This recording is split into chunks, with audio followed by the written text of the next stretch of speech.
Oh, y'all, come on. All right. Is all the press ready? We want to make sure y'all guys are ready, and ladies. Right? Yeah. Okay. Julia, you ready over there? You pay attention? No? Okay. I don't want you to miss anything now. All right.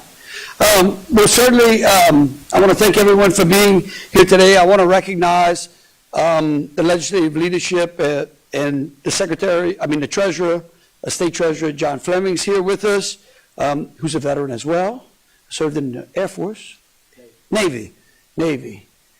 He wished he served it. No, I'm just joking. Brigadier General Michael Greer is the Director of the Louisiana Military Department. The Speaker of the House, Philip DeVilliers, Senate President Cameron Henry, the Appropriations Chair, Jack McFarland, Senate Finance Chair, Glenn Womack, and the Speaker Pro Tem, Mike Johnson. This past Sunday, I took a trip over to the border at an invite by Governor Abbott. Both myself and the First Lady and 13 other governors went down to Eagle Pass, Texas, to get a briefing, where we got a full briefing from Governor Abbott and Adjutant General of the Texas National Guard. And then we went out and viewed the problem on the border. Now, we all know, in fact, I would say that probably everyone either watching or listening or reading the stories that are going to be written today, and many of the men and women behind us know someone who has lost a loved one to fentanyl. I mean, there are 125,000 Americans that we are losing on an annual basis due to this crisis. And we know, as Governor Abbott explained to us, that 30,000 pounds of fentanyl was seized at the border in Texas. That's enough to kill almost everyone in the country. And so this is an absolute emergency. What's interesting is when we went down there, okay, there are two ports of entry. There are two bridges that cross the Rio Grande and Eagle Pass. Both of those bridges hold ports of entry for this country. Both of those bridges, at the end of them, are manned by Border Patrol and Customs to allow people to come in and out of the United States legally. But what the government has done, what the president has done, is basically dog whistled to those who are trying to come into the country illegally and say, listen, if you just swim across the Rio Grande, we'll let you in that way. And so then all of a sudden, you start to see 5,000 and 6,000 people having to swim across the Rio Grande to get into the country, illegally, by the way, so that then our Customs and Border Patrol have to then process them. And in Texas, and then it puts pressure on Texas, which eventually puts pressure on Louisiana and other states around the country. So the governor decided that he was going to start to plug the holes in the border. And he used the National Guard to do so. In fact, the states of Iowa, the states of Florida, the states of Tennessee, the states of Missouri, the states of Alaska, have all committed to send National Guard troops to help the state of Texas. Now, after I left that trip, as I was going back home, I called the Speaker and the Senate President first and told them about what we saw there and what that request was. And both of them recognized that Texas, while they seem to have taken the brunt of the people that are outward migrating from our state into their state, they like those people, we'd like them to stay, they recognize that Texas has always been a great neighbor to us. And that if they're calling, that we should heed that particular call. And so we put through talking to the legislative leadership and to the legislators, and we called and talked to Jack and to Glenn about what we needed to support our troops in sending them down to the border. They all agreed that we should do that. And so what we're doing here today is exactly that. Because the federal government will not act, because the president will not do his job, because Congress refuses to put in place a solid immigration plan that protects this country and allows people to come in and out of this country the way it has been done since the beginning, then the states are going to act. And so Today, we stand in uniform agreement in heeding Texas's call and Governor Abbott's call to send National Guardsmen down to the border. And I want to say something about that as well, because and the general's going to repeat this if you have any questions for him. This actually serves a purpose in helping Louisiana, too, because it shows and trains our National Guardsmen, of which I was one, for readiness and active duty and service, the things that they all signed up for. So this money that some people are claiming is wasted is not wasted. It helps to prepare our troops, it helps to train our troops, and it also helps our neighbors in Texas. And then there are some out there that are going to complain about a $3 million cost. Well, I would like them to look in the eye of the Kenner Chief of Police, Chief Conley, and ask him what the cost to that city is on a crime that's affecting his city, and a big chunk of it is by gangs of undocumented people.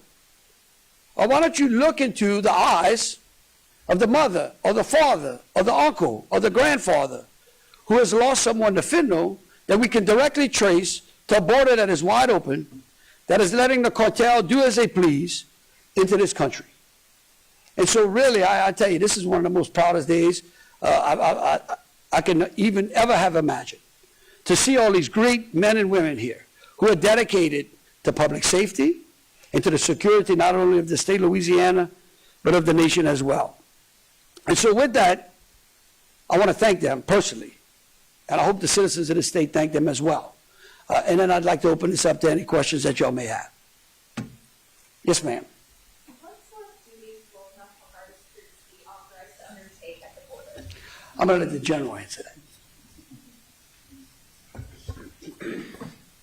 So the duties that we'll be expected to handle are those that we've been trained for and that the soldiers have participated in different exercises, as well as when they deploy for state emergencies here or elsewhere. So we'll be in support of the Texas National Guard in what they're doing at the border.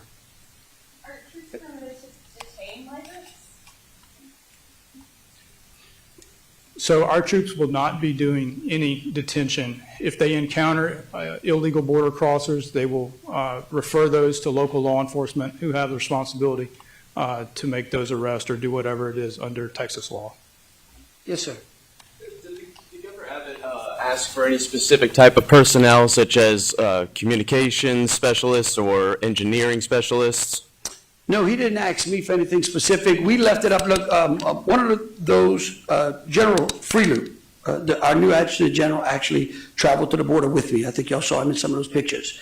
And so I just put him in touch, and because his counterpart in Texas was there as well, and we just left that up to the generals. Yes, ma'am. Good morning. So you think that this will help train the troops? Will be operating under the authority of the Texas National Guard, and then if there are any issues, who assumes liability?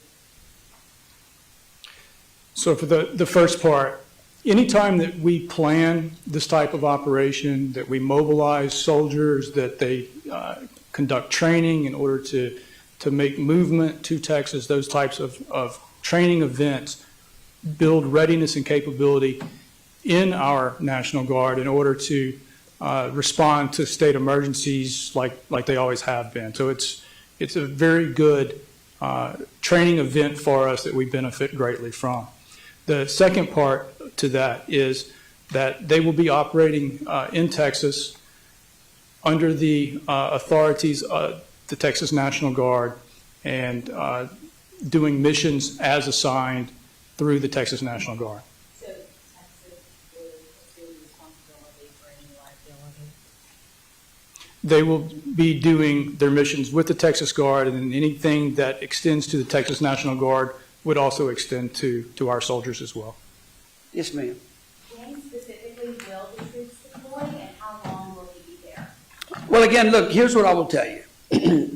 These plans are being laid out by those like General Greer and General Freeloop and the Texas National Guard military leaders. I know that my belief is that this deployment would probably not start to sometime maybe in March. But again, I view this as a military operation, and so I'm not going to tell you exactly what the military plans are. But that's when I think the deployment would start at that particular time, unless Texas believes we need them any time sooner. Julie? First of all, I want to say thank you for holding the presentation. It's really helpful. Well, thank you. Governor, I have a question about whether you've read the 2022 investigation in the New York Times about Ware Youth Center and what your reaction was to this story. Yes, I did, and I know this is not why we're here today, but here's what I'll tell you. That we vet all of our appointees extremely carefully, and we review things under which that might be in their particular background. I will tell you that after speaking to elected leaders and those that are absolutely concerned about getting control of our juvenile crime problem in the state, that again and again, Kenny Lofton's name continued to come to the top. Sometimes the press doesn't give it all out. I was going to say sometimes. And sometimes the whole story is not possible to be put in print.